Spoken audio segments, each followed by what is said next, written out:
This is the ETBU Sportsnet. We're here with head football coach Scott Highsmith after their last game of the season against Mary Hardin Baylor.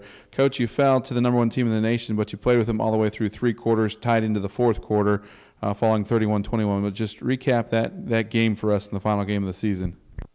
Well, we went into the thing with the mindset that we could win it. I mean, right after the McMurray game, as we were huddled up on the field, we kind of recapped the McMurray game, talked about some things that we did right and things that we did wrong, and then the last thing we said is we can beat Mary Hardin Baylor. And so we went into the whole week with that mindset, and the kids bought into it. Coaches were already bought into it, and I think the results were evident on Saturday. You know, there's an internal scoreboard and there's an external scoreboard, and we were disappointed by the external scoreboard, but internally that scoreboard was in a situation where we felt like we played our best, we did the best we could. We went toe-to-toe with the number one team in the nation for 3.5 quarters, and I think it really is a boost to our program in the sense that mentally we feel like that we definitely have that winning culture established, and we can go on from here.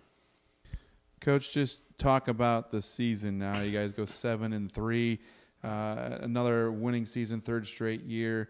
You know, recap this season as a whole, your first as a head football coach here. Well, it was a very gratifying season for me.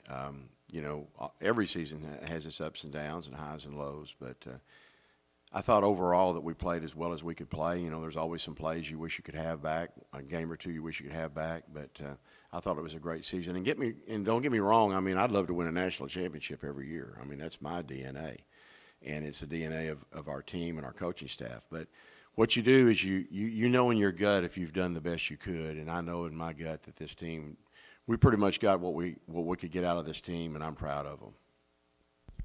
Coach, from here now, you've established the program. You head into the off season.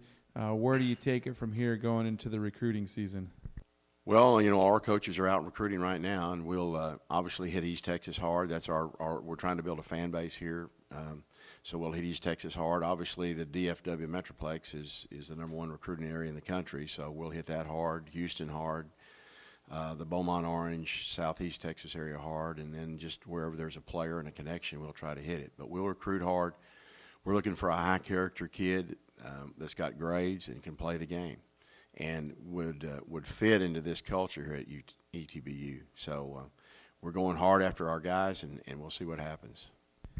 Is there any one or two moments from this season, being your first year here as a head coach, that you'll take with you into next year, saying, you know, this is something that I'm gonna keep with me for the rest of my life, just from this last year?